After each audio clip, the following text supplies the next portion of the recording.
성도 여러분 안녕하십니까? 오늘도 하나님께서 주신 새 하루를 하나님 앞에 예배함으로 우리 같이 시작하겠습니다. 오늘도 여러분의 삶 속에 하나님의 은혜가 충만하길 바랍니다. 우리 다 같이 사도신경으로 우리의 신앙을 고백하겠습니다. 나는 전능하신 아버지 하나님 천지의 창조주를 믿습니다.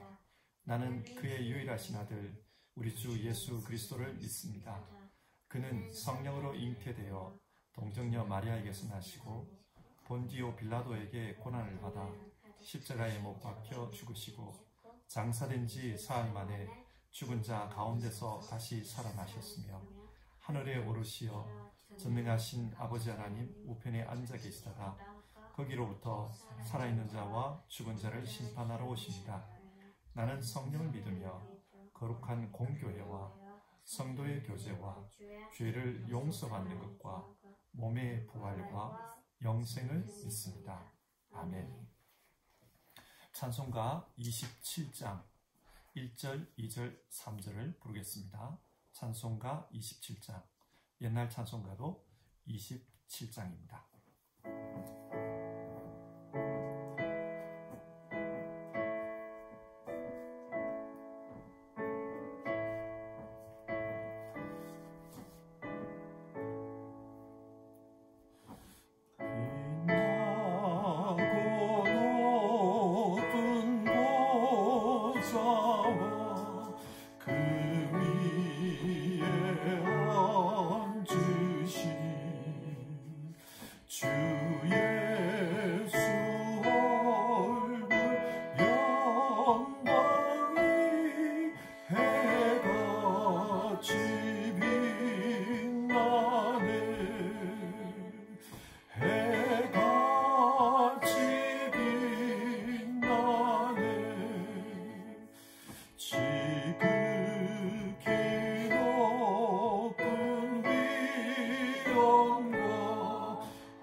기도하겠습니다. 사랑이 많으신 하나님,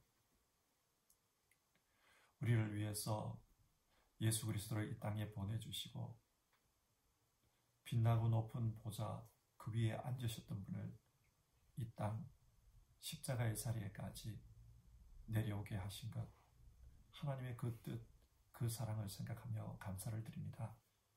하나님, 오늘도 하루를 시작하면서 하나님의 그 은혜와 사랑을 기억하고 살 수 있도록 도와주시옵소서.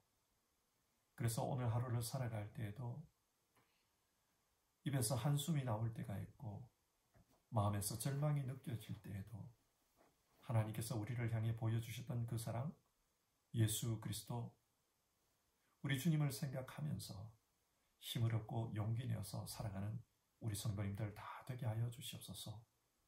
오늘도 우리에게 주어진 하루의 삶이 온전히 하나님께 영광이 되기를 원합니다.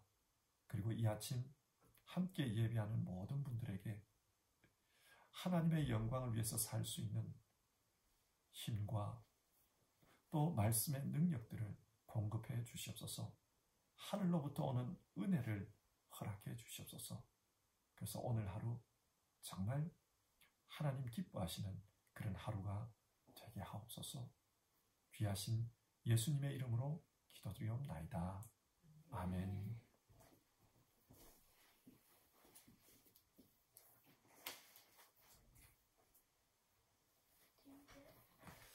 성경 말씀 호세아서 8장의 말씀을 읽겠습니다. 호세아서 8장 1절부터 14절까지의 말씀입니다. 구약 성경 1263페이지에 있는 호세아서 8장의 말씀입니다. 하나님의 말씀을 받들어 읽겠습니다. 나팔을 내 입에 댈지어다. 원수가 독수리처럼 여호와의 집에 덮치리니 이는 그들이 내 언약을 어기며 내 율법을 범함이로다. 그들이 장차 내게 부르짖기를 나의 하나님이여 우리 이스라엘이 주를 아나이다 하리라. 이스라엘이 이미 선을 버렸으니 원수가 그를 따를 것이라. 그들이 왕들을 세웠으나 내게서 난 것이 아니며 그들이 지도자들을 세웠으나 내가 모르는 바이며 그들이 또 그 금으로 자기를 위하여 우상을 만들었나니 결국은 파괴되고 말리라. 사마리아여 내 송아지는 버려졌느니라. 내 진노가 무리를 향하여 타오르나니 그들이 어느 때야 무죄하겠느냐.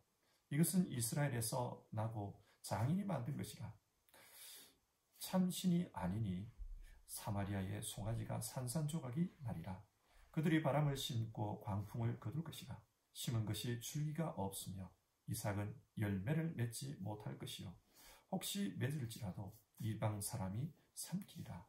이스라엘은 이미 삼켜졌은즉 이제 여러 나라 가운데에 있는 것이 즐겨 쓰지 아니하는 그릇과도다. 그들이 홀로 떨어진 들나귀처럼 아수르로 갔고 에브라임이 값주고 사랑한 자들을 얻었도다.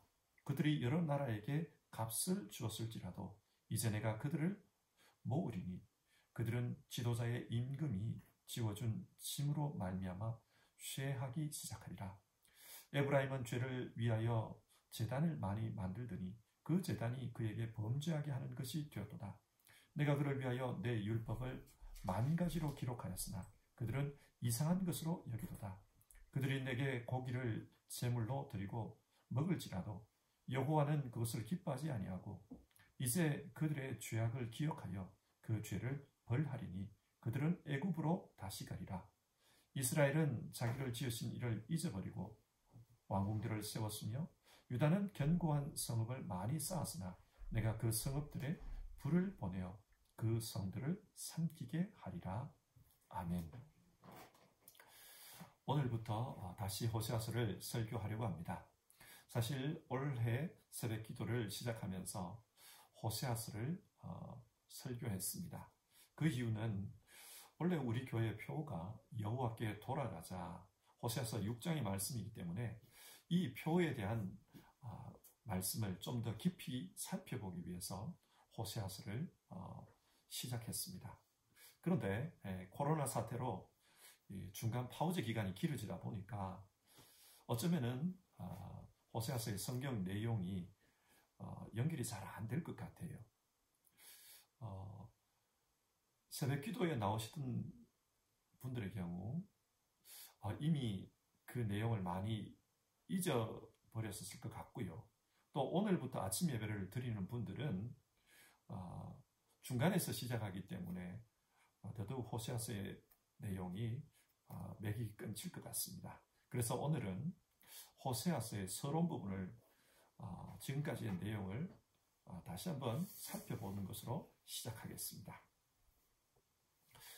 호세아서는 대략 주전 755년부터 720년경까지 북이스라엘을 배경으로 기록된 예언의 말씀입니다. 이 시대의 배경을 먼저 아는 게 중요합니다. 이 시대 북이스라엘은 어떤 상황이었나? 호세아서가 기록될 당시 북이스라엘은 나라가 급속도로 쇠퇴하는 그런 상황이었습니다. 이 이야기를 하기 위해서는 북이스라엘의 왕 여로보암 2세 이야기를 해야만 합니다. 이스라엘 역사 전체를 통틀어 국가가 굉장히 강력하고 또 부유했던 시기 중에 하나가 바로 이 여로보암 2세가 다스릴 때입니다.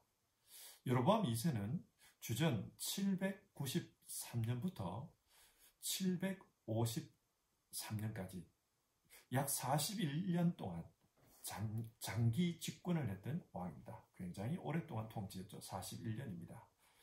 이 사람은 자신의 통치 기간 동안 확실하게 그 부국 강병의 기틀을 마련했습니다. 경제적으로 부유했고 또 주변 국가와의 관계에서는 굉장히 강력한 파워를 자랑했습니다. 이분의 그 치적만 생각하면 굉장히 대단한 분입니다. 그러나 이런 성공 뒤에 가려져 있는 어두운 부분이 있는데요. 오늘날로 말하면은 이런 겁니다. 물질 만능주의, 양극화 현상, 종교적 타락, 그리고 도덕적 부패, 이런 것이 기승을 부렸습니다. 이 왕이 죽고 난 후에 이스라엘은 갑작스럽게 국력이 쇠퇴하기 시작합니다. 그리고 왕이 죽은 후 30년 만에 나라가 망해버립니다. 그러니까 호세아서는 이 망해가는 30년 동안의 역사에 대한 기록입니다. 일반적으로 보면 강대국이 갑자기 망하는 경우는 역사에서 드물어요. 흔히들 부자가 망해도 3대가 간다고 하지 않습니까? 그런데 북이스라엘은 갑작스럽게 국력이 쇠퇴합니다. 그 단면을 볼 수 있는 것이 이 30년 동안에 6명의 왕이 바뀌었습니다. 평균적으로 보면 약 5년마다 한 사람씩 바뀌었죠. 그런데 마지막 왕이 10년 넘게 다스렸거든요.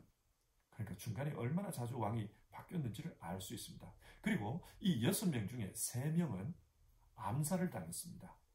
무슨 말입니까? 늘 군사 쿠데타가 있었다는 말입니다. 나라가 굉장히 불안정한 것이었습니다.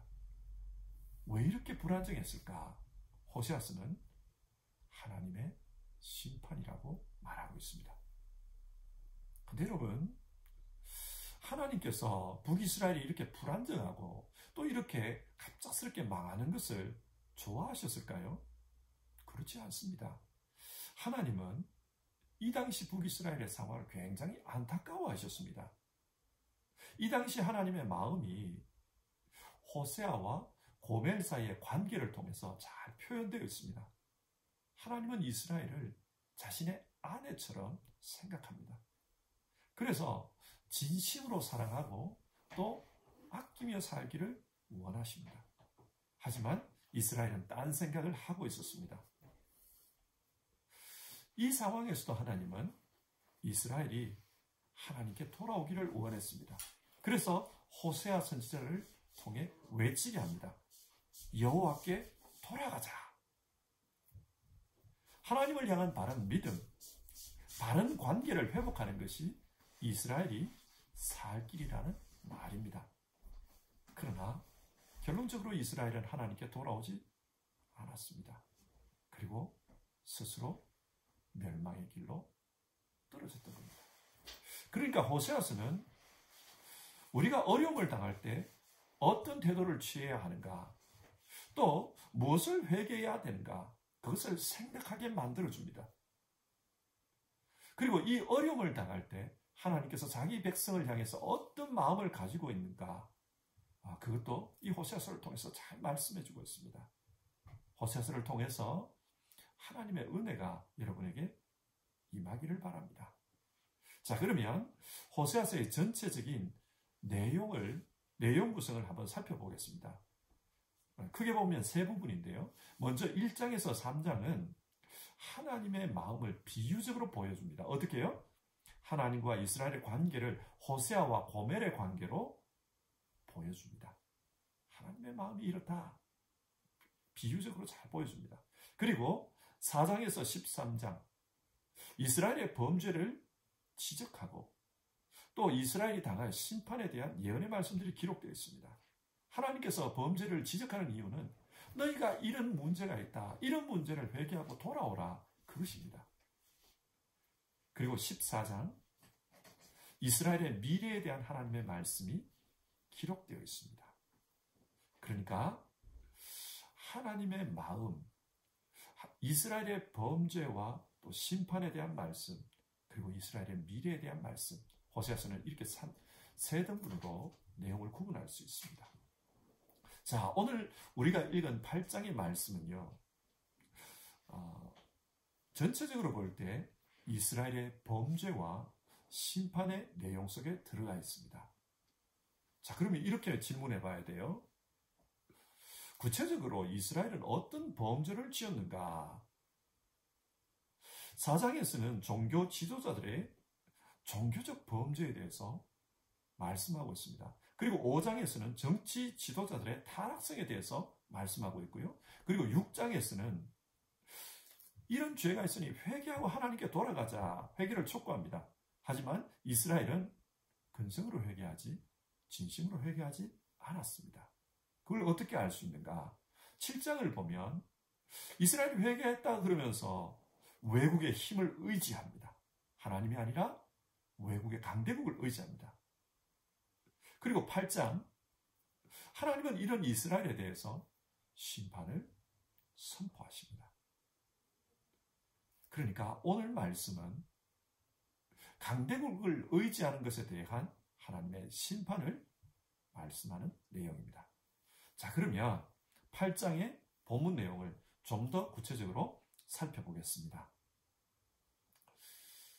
하나님께서 이스라엘을 심판하십니다. 어떤 방법으로 심판하는가? 1절인데요.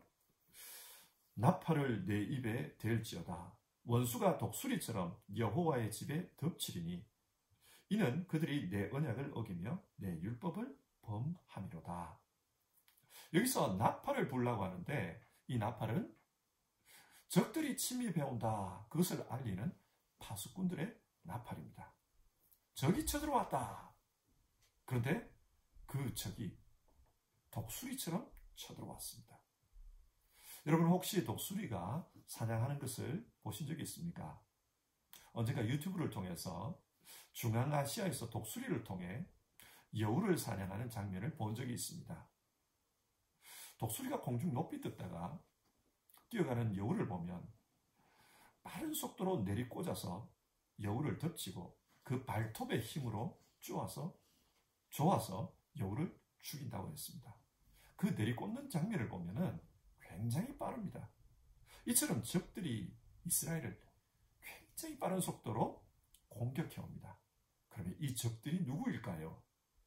9절을 보면 아수르라고 밝히고 있습니다. 당시 아수르는 중동에 뜨오르는 강대국이었습니다. 이 나라는 자신들의 세력을 빠른 속도로 확장하려고 합니다. 그래서 중동을 장악합니다. 근데 성경은 이스라엘이 이렇게 아수르에게 침략당하는 이유를 밝히고 있습니다. 1절 하반절을 보시면 이는 그들이 내 언약을 어기며 내 율법을 범함이로다. 성경은 세계사를 힘의 논리로 분석하지 않고 하나님과의 관계로 분석하고 있습니다. 하나님께 범죄하였으므로 이스라엘이 심판을 당한다는 말입니다. 안 믿는 사람들은 우리 일상에서 일어나는 역사적인 사건들을 과학적으로 분석하려고 합니다. 그것이 틀린 것은 아닙니다. 사회과 자연과 인문과 그 과학의 틀을 이용해서 사건을 분석하려고 합니다.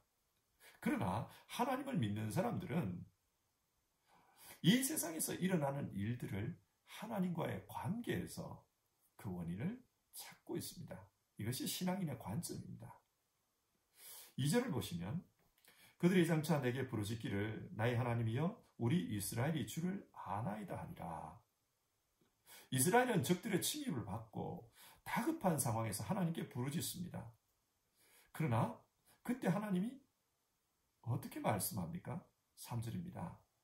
이스라엘이 이미 선을 버렸으니 원수가 그를 따를 것이라. 이스라엘은 이미 선을 버렸다고 합니다. 선을 버렸다는 것은 하나님의 말씀을 버렸다. 하나님을 믿는 믿음을 버렸다. 그 뜻입니다. 그래서 이스라엘은 아수르에 의해 망할 것이다. 그렇게 심판을 예고합니다. 자, 오늘 본문의 두 번째 내용인데요. 본문 4절부터 해서 14절까지는 이스라엘이 이렇게 망할 수밖에 없는 이유를 좀 더 구체적으로 나누어서 이야기합니다. 먼저 4절에서 6절을 보면 우상 숭배 때문에 망한다는 거예요. 무슨 말입니까? 종교적으로 지은 죄, 그 죄로 인해서 이스라엘은 망한다. 자, 그러면 이스라엘이 어떻게 우상을 숭배했습니까? 4절인데요. 그들이 왕들을 세웠으나 내게서 난 것이 아니며 그들이 지도자들을 세웠으나 내가 모르는 바이며 그들이 또 그 금, 은으로 자기를 위하여 우상을 만들었나니 결국은 파괴되고 말리라. 이스라엘은 하나님께서 다스리는 나라입니다. 따라서 이스라엘의 왕은 하나님이 선택하고 하나님이 세우십니다. 그런데 이스라엘은 자기들이 사람을 선택합니다. 자기들이 스스로 지도자를 세웁니다. 이게 무슨 말입니까? 하나님을 무시한다는 뜻입니다. 하나님의 주권을 인정하지 않습니다. 그게 어디에서 더 노골적으로 나타나는가? 금과 은으로 우상을 만들었다는 것입니다. 하나님을 믿지 않는 겁니다. 그 타락상을 좀 더 구체적으로 5절과 6절에서는요. 사마리아여 내 송아지는 벌어졌느니라. 내 진노가 무리를 향하여 타오르나니 그들이 어느 때야 무지하겠느냐. 이것은 이스라엘에서 나고 장인이 만든 것이라. 참신이 아니니 사마리아의 송아지가 산산조각이 나리라. 이 우상을 사마리아의 송아지라고 말합니다. 북이스라엘은 베델과 단, 이 두 곳에 제단을 만들고 그곳에서 금송아지 우상을 섬겼습니다. 왜 금송아지를 섬겼을까? 이스라엘 사람들은 자신들이 믿는 하나님을 가장 높으신 분, 전능하신 분, 그렇게 생각했습니다. 그런데 이 중동 주변에는 이런 개념의 신들이 있었어요. 가장 높은 신, 가장 전능한 신. 그런데 그 가장 높은 신, 가장 전능한 신의 형상이 이집트와 중동에서는 송아지였습니다. 송아지 형상으로 이 전능한 분, 가장 높은 신을 표현했던 겁니다. 그러니까 이스라엘은 자신들이 믿는 하나님을 가나안의 방식으로 표현한 것입니다. 하나님은 분명히 어떤 형상도 만들지 말라고 했습니다. 어떤 우상도 만들지 말라고 했습니다. 그러나 이스라엘은 하나님의 말씀이 아니라 이 가나안의 전통, 이집트의 전통을 따라 금송아지로 하나님을 만든 것입니다. 이런 금송아지에 대해서 하나님은 참신이 아니라고 합니다. 6절에서 참신이 아니니, 참신이 아니라는 게 어떻게 드러나는가? 부서져서 산산조각이 난다는 겁니다. 하나님이 아닙니다. 그래서 7절, 그들이 바람을 심고 광풍을 거둘 것이라. 심은 것이 줄기가 없으며 이삭은 열매를 맺지 못할 것이요 혹시 맺을지라도 이방 사람이 삼키리라. 여기서 바람은 헛된 것을 의미합니다. 이스라엘은 헛된 방식으로 하나님을 섬겼습니다. 그러자 하나님께서 그 헛된 신앙을 보고 어떻게 심판하는가? 광풍을 가져와서 심판합니다. 하나님께서 이스라엘을 아수르의 손에 붙이신 것입니다. 자, 또 이스라엘은 어떤 죄를 지었는가? 어떤 죄를 지었길래 하나님의 심판을 받는가? 8절에서 10절을 보면 이방을 의지했다. 그렇게 말합니다. 9절입니다. 그들이 홀로 떨어진 들나귀처럼 아수르로 갔고 에브라임이 값주고 사랑하는 자들을 얻었도다. 들나귀는 히브리 말로 페레입니다. 성경을 보면 이 들나귀는 굉장히 성욕이 강한 짐승으로 표현되고 있습니다. 그래서 마치 음욕의 상징처럼 그렇게 등장을 합니다. 그런데 이스라엘이 이 들나귀 같다는 거예요. 오늘 본문에 보면은 에브라임이라는 단어가 나옵니다. 이 에브라임은 이스라엘을 대표하는 지파죠. 그래서 에브라임은 이스라엘을 말합니다. 근데 히브리 말로 보면 이 에브라임의 철자와 들락이, 즉 페레의 철자가 거의 비슷합니다. 성경은 이걸 통해 뭘 말하는가? 그러니까 북이스라엘은 들락이 같다는 거예요. 자신들이 원하는 상대를 보면 음욕에 가득 차서 돌진하는 그런 들락이 같다는 겁니다. 이스라엘이 누구에게 돌진합니까? 아수르입니다. 망해가는 나라가 뜨오르는 강대국을 보면서 흠모한 거예요. 그래서 그들을 향해서 돌진했습니다. 돌진하는 장면을 성경은 값을 주고 그렇게 표현합니다. 여기서 값을 준다는 말은 성욕을 채우기 위해서 창녀에게 돈을 지불하는 행위를 가리킵니다.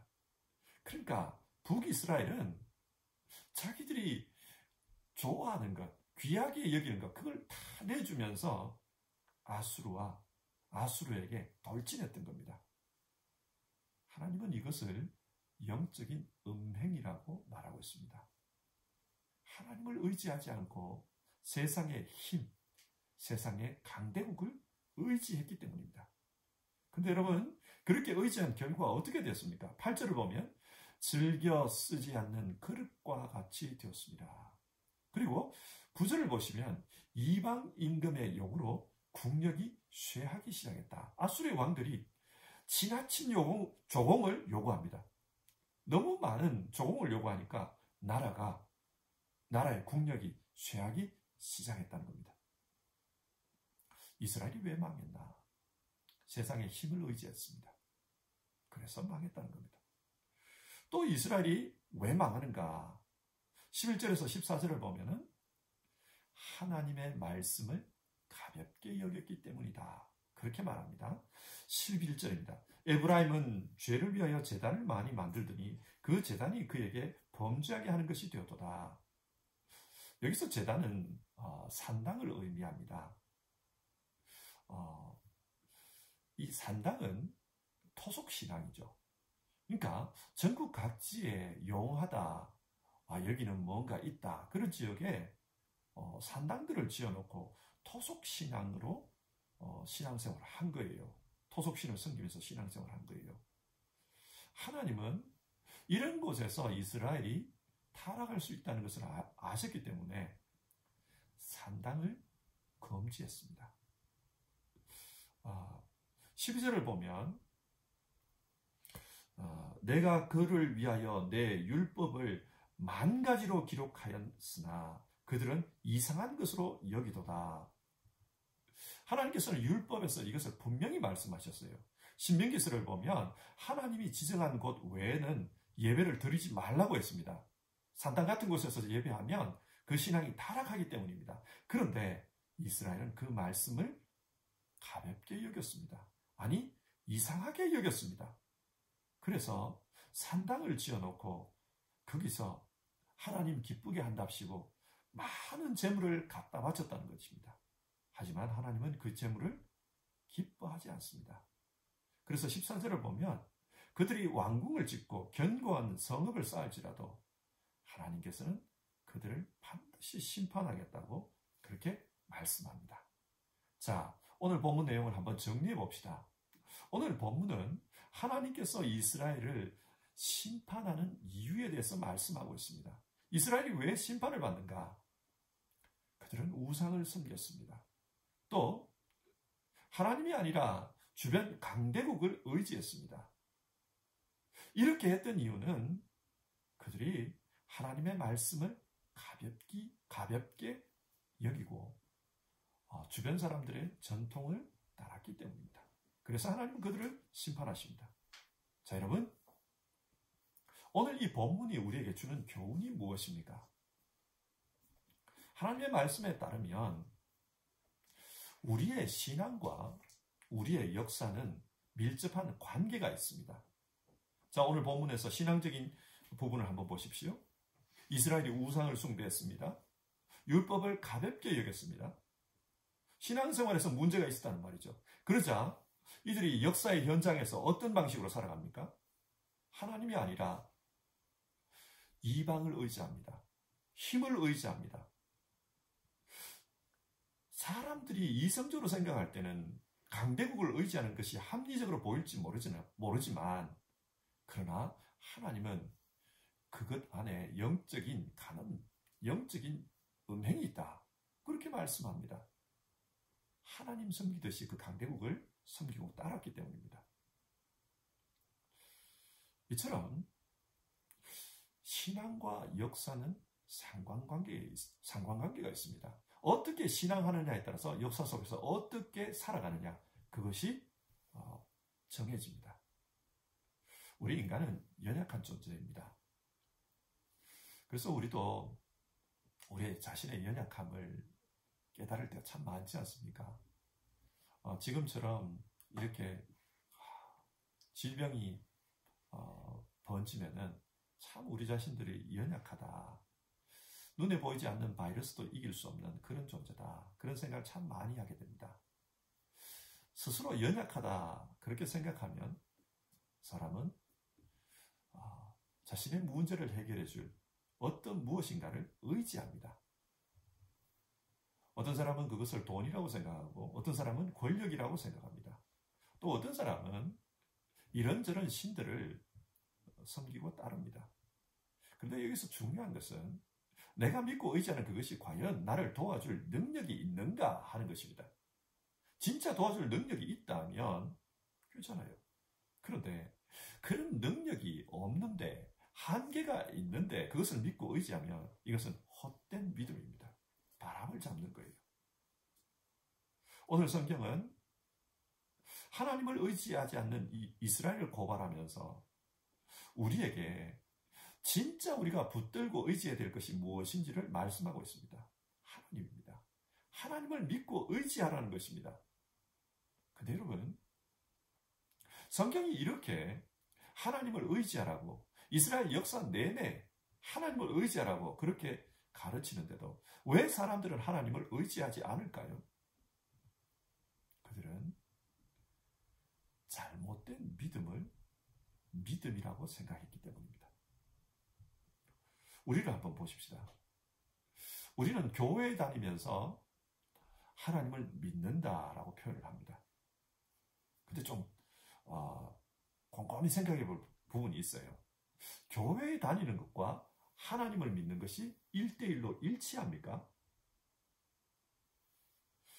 하나님을 믿는다고 하면서 사실은 하나님이 아니라 눈에 보이는 교회, 즉 사람을 믿는 경우가 많습니다.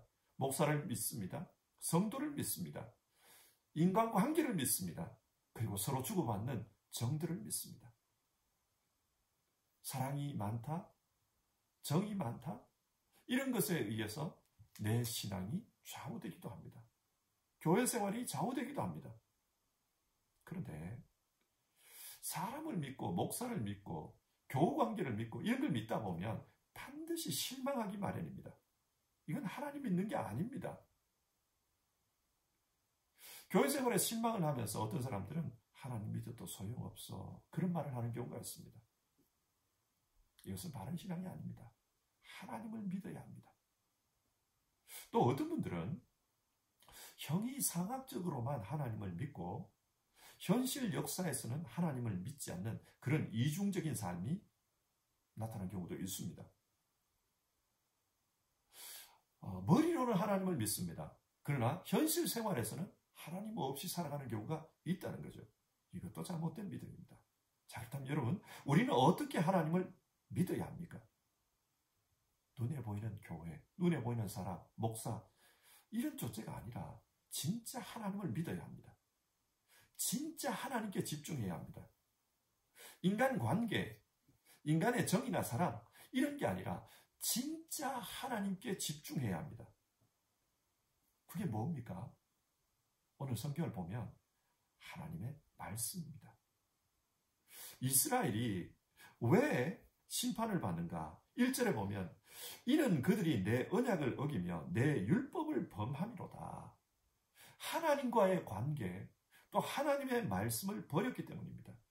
11절 이하에서도 하나님의 말씀을 버렸기 때문에 이들이 범죄하였다고 정죄를 받습니다. 우리가 진짜 하나님을 믿을 때 하나님과의 관계, 언약, 그리고 하나님의 말씀, 이것을 통해 진짜 하나님께 집중해야 합니다. 지금 세상은 어려움이 참 많습니다.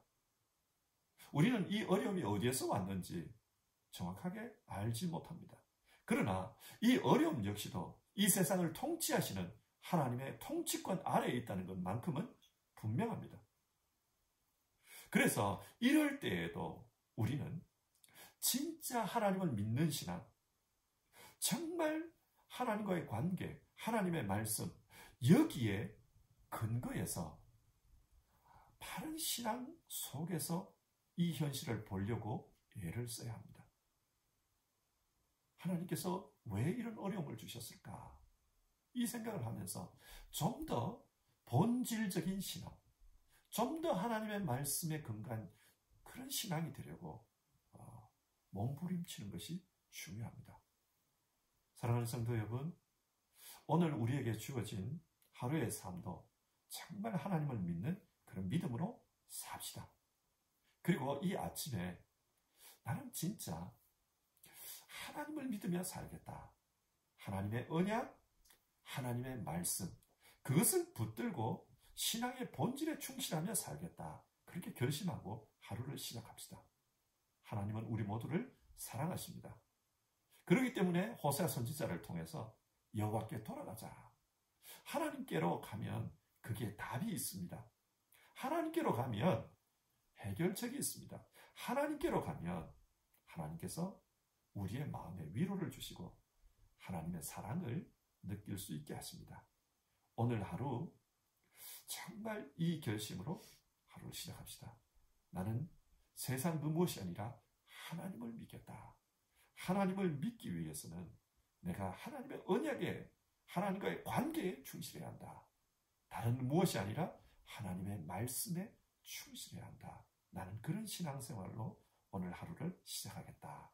우리 함께 결심하면서 오늘 하루 시작합시다. 함께 찬송하겠습니다.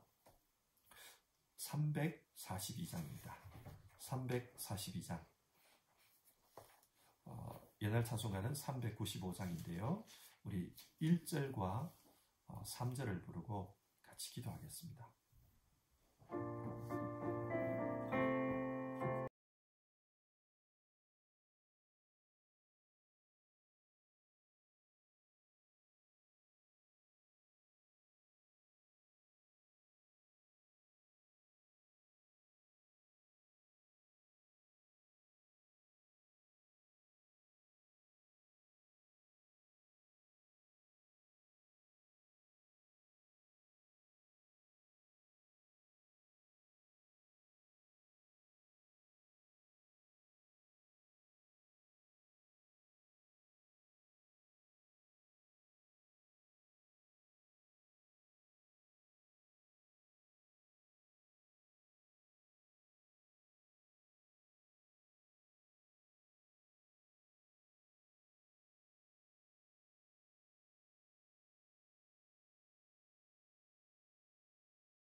같이 기도하겠습니다.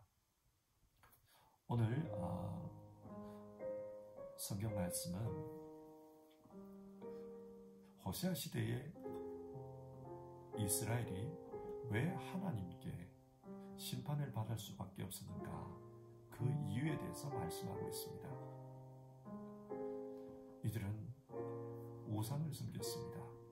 하나님보다 세상의 힘을 섬겼습니다. 그리고 하나님의 말씀을 가볍게 여겼습니다.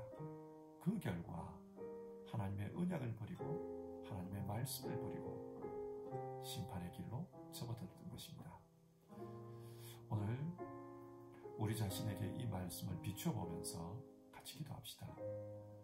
하나님, 성경은 누누이 하나님을 믿는 것이 살 길이라고 말씀합니다. 그런데 우리는 하나님 아니라 인간을 믿으면서 교우관계를 믿으면서 사람들과의 정과 사랑, 교회를 믿으면서 하나님 믿는다고 착각할 때가 많습니다. 하나님, 어려움이 있는 이 시기에 신앙의 본질로 더 다가가는 우리 되게 하여 주시옵소서. 하나님 아버지 간절히 기도드립니다. 말씀의 근거에서 하나님 믿게 하여 주시옵소서. 하나님, 내 신앙은 하나님과의 언약, 즉 하나님과의 관계에 집중하는 신앙이 되게 하여 주시옵소서. 어려울 때일수록 하나님께 더 가까이 가기를 원합니다. 여호와께 돌아가자. 정말 하나님께로 더 가까이 가는 이 시기 될 수 있기를 바랍니다. 오늘 하루도 하나님 말씀 붙들고 하나님 사랑 붙들고 하루 시작하기를 원합니다. 주님, 오늘도 나를 다스려 주시옵소서. 하나님, 언약의 관계 가운데 나를 붙들어 주시옵소서. 말씀으로 나를 깨닫게 해 주시옵소서. 우리 같이 기도하고 하루 시작하십시다.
하나님 아버지, 오늘 호세아서 8장의 말씀을 통해 우리의 삶을 돌아보았습니다. 그리고 우리가 어떻게 살아야 되는지도 함께 생각해 보았습니다. 우리의 신앙이 정말 하나님 한 분만을 붙들고 살아가는 신앙이 되기를 소망합니다. 정말 바른 신앙이 되기를 소망합니다. 바른 신앙이 무엇인가? 오늘 성경은 하나님과의 언약 관계 속에서 사는 것, 그리고 하나님의 말씀, 그 말씀 붙들고 사는 것이라고 우리에게 교훈해 줍니다. 하나님, 진짜 우리가 그렇게 살 수 있게 도와주시옵소서. 오늘 하루의 삶도 하나님과의 언약 관계 속에서 나는 너의 하나님이 되었고 너는 내 자녀가 되었다. 하나님의 그 언약 관계 속에서 하나님 의지하며 하나님 신뢰하며 사는 우리 되게 하여 주시옵소서. 그리고 오늘도 정말 하나님의 말씀을 우리가 마음에 깊이 새기고 하나님 뜻대로 살려고 노력하는 우리 모두 되게 하여 주시옵소서. 하나님, 우리 성도님들 가운데 어려움에 처해 있는 분들 주님 기억해 주시옵소서. 특별히 건강의 어려움을 겪고 있는 분들, 또 경제적인 어려움, 또 삶의 여러 가지 어려움을 겪고 있는 분들 주님 기억해 주시옵소서.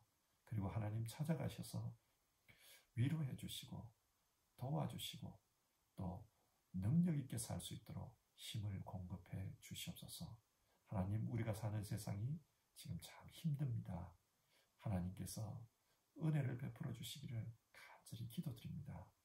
고통 가운데 있는 많은 분들 주여 치유하여 주시고 또 이 어려운 시기가 빨리 지나갈 수 있도록 도와주시옵소서.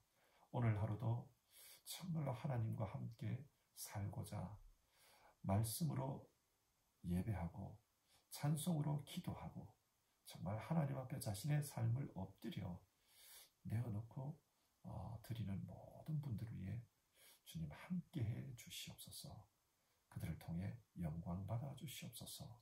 이 모든 말씀 우리 주님 예수님의 이름으로 기도드리옵나이다. 아멘. 하늘에 계신 우리 아버지, 아버지의 이름을 거룩하게 하시며 아버지의 나라가 오게 하시며 아버지의 뜻이 하늘에서와 같이 땅에서도 이루어지게 하소서. 오늘 우리에게 일용할 양식을 주시고 우리가 우리에게 잘못한 사람을 용서하여 준 것 같이 우리 죄를 용서하여 주시고 우리를 시험에 빠지지 않게 하시고 악에서 구하소서. 나라와 권능과 영광이 영원히 아버지의 것입니다. 아멘.